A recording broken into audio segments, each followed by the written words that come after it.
I'm Jess, and I'm trying my hand out again at creating a speed draw video where you get to see my drawing process. So this time I'm doing digital drawing on a Wacom Cintiq tablet and Photoshop detail. So here you can see that I first sketched out with a lighter color the design that I want, did another smaller sketch on a piece of paper to figure out different angles, and then once I was happy I drew it up on Photoshop. Then I did a quick sketch over it to try and figure out the light source and the shadows, and once I was happy with that, then I started drawing in the line art. I use the Kyle Weber's Photoshop brushes. They're not included with the like in the Adobe software, but a guy called Kyle designed these brushes and I use them all the time. They're really good for comic artists and just trying to get realistic brushes and textures in, I guess, when you're doing digital art. So I use those. Next, I created a color sketch.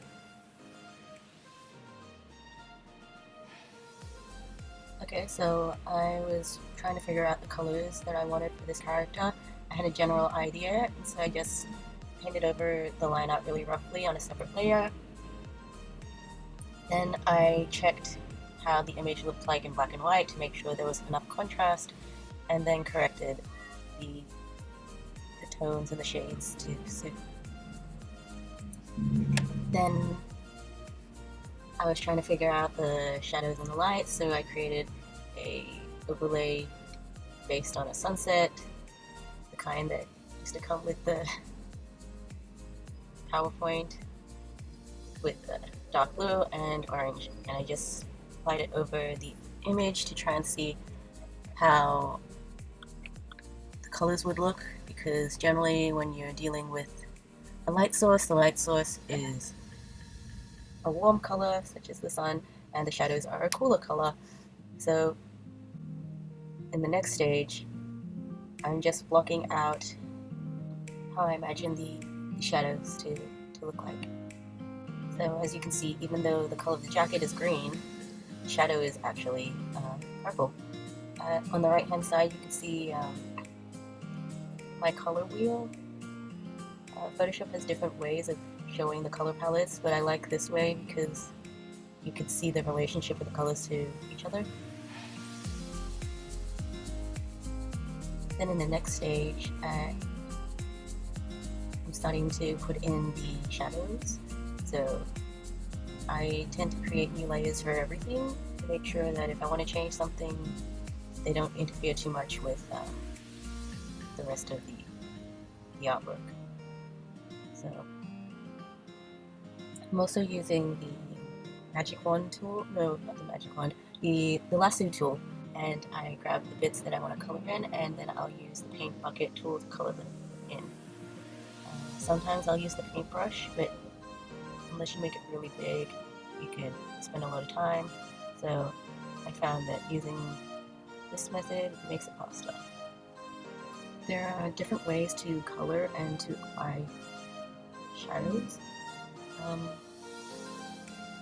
Sometimes I could use the multiply effect and do the shadows in one layer like a mask and place it over the illustration, so that does make the process faster. However, I'm also experimenting to try out different colors based on light and shadow, so it's actually just I'm doing it the slow long way, but it's a way that I'm able to study and understand how things work together. Then once I'm done with all the shadows, I do pretty much the same thing. I make a new layer and I start putting in highlights. So as I said, the shadows are based on a bluey purple color, and the highlights are based off a very bright yellow, so the light that comes from the sunset. Some layers I am blocking in bits of yellow to show the hard or sharpness of the light hitting, and in a separate layer I'm using the gradient tool to put a soft airbrush effect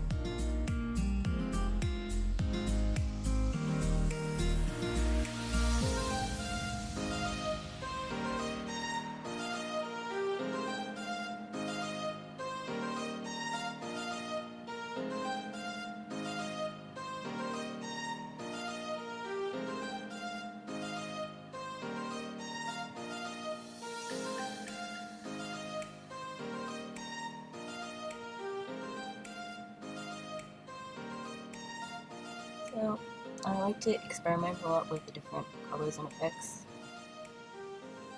On Photoshop, you have this, I don't really know what the name of it is, but you're able to apply different filters um, to make layers either darker or lighter, brighter, and the order that you put them in and how many different layers you have, everything creates a different effect.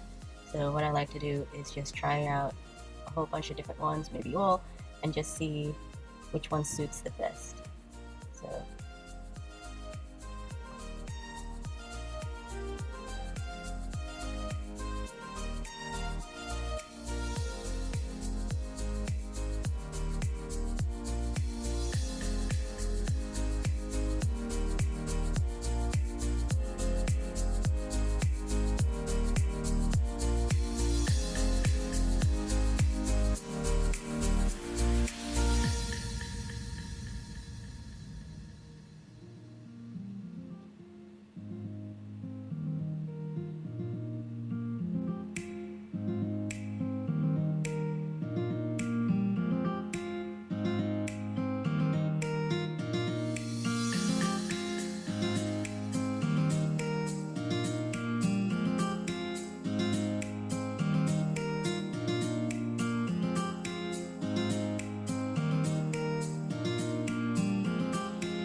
on the jacket, I used a tool that replicates the texture of canvas or grain, and I thought it would be a nice detail to just put it on the rough fabric.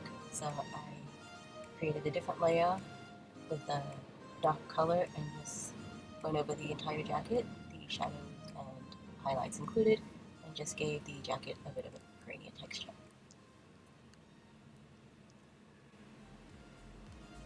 In the next part, when it came time to choosing background, which I wanted to be a cityscape, I looked on Google and found an image that I liked.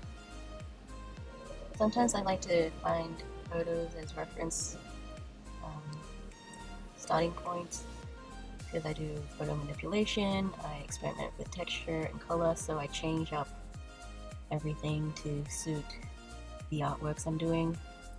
Here I'm experimenting by putting the gradient of the orange and blue against a city skyline, that's Sydney city skyline, and then I looked for bokeh photography effects, and I'm experimenting with different lighting, again, same thing, different lighting and textures to see how the artwork looks together.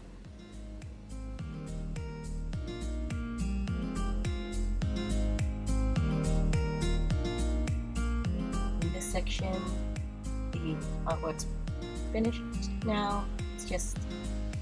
I'm just adding additional details. So I've gone into the RGB channels and just shifted the layers up a little bit so that you get the colors separating a tiny bit. And it replicates what screen printing does sometimes. Then I created a new layer of the full artwork and blurred it a little bit, added a bit of noise just to make it a bit grungy looking, and fiddled around to get it looking nice. And so here's the finalized artwork. I think it's pretty cool. It's got a nice mix between extreme brightness and extreme dark that you often see at sunset. So I hope you enjoyed this video. It's the first time I've recorded my digital drawing process, so please tell me uh, what you thought about it. If you have any tips or if you liked it, leave a comment below. If you like this video, please like and subscribe to my channel. And thanks for watching.